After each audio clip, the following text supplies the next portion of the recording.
Julie. Well done to everyone who jumped out of the planes, raised money, and everyone who gave as well. Over £100,000. That it gives you goose pimples watching that sort of thing. It does. Yeah, it was just fantastic, and it looked a great day. Poor old Jack Murrell, we hear they couldn't interview him afterwards, Errol, because he landed in the next field and took out half the farmers' crops.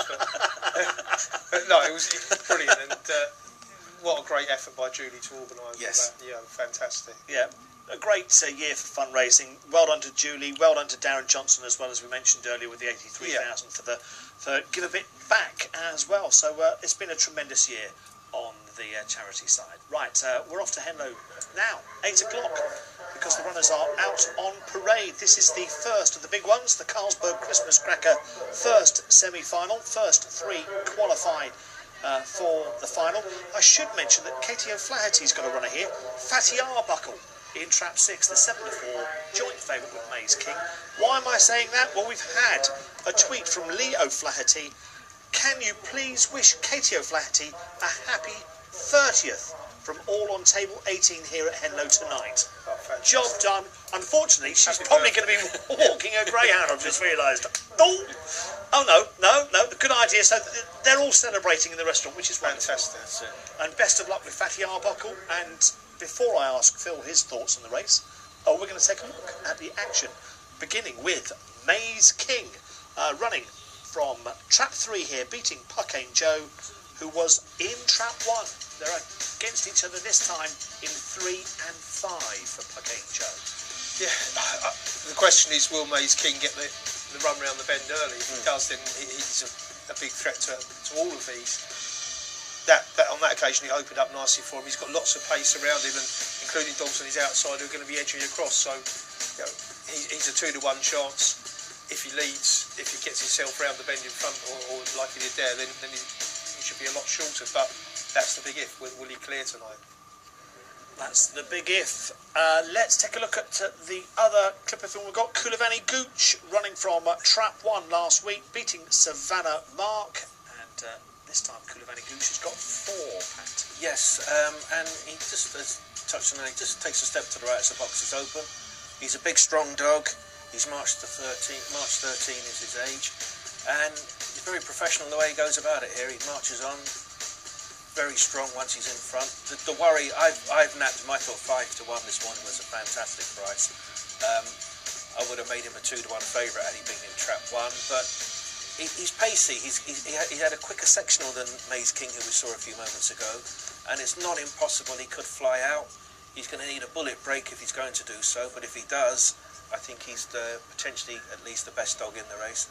Best drawn is no doubt about it is Katie's Fatty Arbuckle in 6, because there is the potential, it must be said, for trouble on the inside. So I can understand the gamble on the 6. I just think Kulavani Gooch is the dog to follow for the future. And that's your nap, isn't it? Yeah. Right, and Phil, you've napped Fatty Arbuckle. MB Fatty Arbuckle, yeah. And the reason is just the draw of all draws. We'll watch him when we preview the next semi-final, but we've looked at it earlier. We looked at it earlier. He's got fantastic early pace.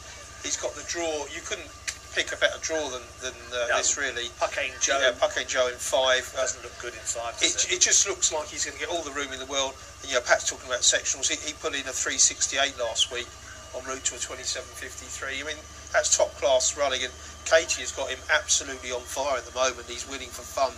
In graded company, and it's her birthday. 550 as well. We've just realised. Yeah, everything's falling into place. It's all there. All the clues are there. There's been money for him all the way through the day, from a biggest price of 3-to-1. He's now 7-4 on the track, and he's very, very strong on Betfair as well. You can see that 7-4. Very unlikely to be getting any bigger. Yeah, I've gone with Maze King. I must admit, I hadn't seen the semi-finals, and I looked at the overall form. I thought, well, hold on, Maze King did the clock here at Henlow. Capable of doing some good times, 27.50 last time. It all sort of fell into place for me, but looking at that, it does look a tricky draw, and that's certainly the case as far as the bookmakers are concerned. They're willing to push out Maze King because of that 9-4. I'll stick to my original selection, Maze King. It's class. Hopefully, somehow it can get a bit of a Houdini run around the first 2 bends. But sometimes a good break makes a mockery of what looks to be a bad draw, doesn't it? as we know how fast he is, Mace King, no doubt about it. They are going into the boxes. Best of luck with whatever you're doing here. Good luck. I'm delighted to hear this. I can't go through it all with John Rooster, regular contributor to the show, and he's had a terrible run of luck with his dogs, but he's finally got back in the winners' enclosure with Knox Sheevan and Jason Heath, and he wants to say a big thank you to both of those for making them smile. Okay, I haven't got time to discuss Anthony Boucher's tweet at the moment. We'll come back to that later, Anthony, and maybe Punter Paul as well. But Stuart Dixon, the race I remember is JT Lightning winning for Paul Young in the Trainers' Championship, plus all the Tyra and two-tone races. Stuart, you obviously had a good year. Lots of fun. 8 o'clock at Henlow. Here is the Colonel. Hares on the sprint for the Carlsberg Christmas Cracker first semi-final. Approaching. Off and racing, and 5's missed the break there, totally missed it. To the first bend we go, and 4 will lead round. Paul of Gooch leads there by about a length. Is in sufferance though, because Fatty Arbuckle is chasing his backside. 3 moves into second. At the second last bend, it is 4 that leads. Paul of Gooch leads there from the 3. Maze King, the joint track record holder here at Henlow. Then 6 Fatty back in third up toward the wire. 4 from 3, finishing by 3, and 4 in a photo. I think 4's just held on from 3. He's called a print note. 4 and 3, 6 back in third. It's gone to a photo. Tight call between 4 Kulavani Gooch and 3 Maze King. Let's review the action again. Terrible start from the 5. 6 was a little bit awkward out of the boxes. 1 turn right, knocked into 2. But 4 Kulavani Gooch got on the bunny pad. Well, if he has got beat, I've had a great run at 5 to 1 for my nap, haven't I? I took the 5 with Paddy Power. I thought he had the potential to pop out in front. Here I'm thinking he'll probably win, and credit to the first, second and third. They're all flying at the moment. I thought 4 was just doing enough here. He's a big strong dog, very hard to get past. That helped a bit there with 3 just jinking a bit to the right. Well, 4 got its ground, didn't it? Yeah, and you're thinking I suppose 4's going to win, but I'm still not sure now. But I've had a great run at 5 to 1 for my nap anyway, but I hope he's held on. Look. Very close. Oh, well. that is desperate.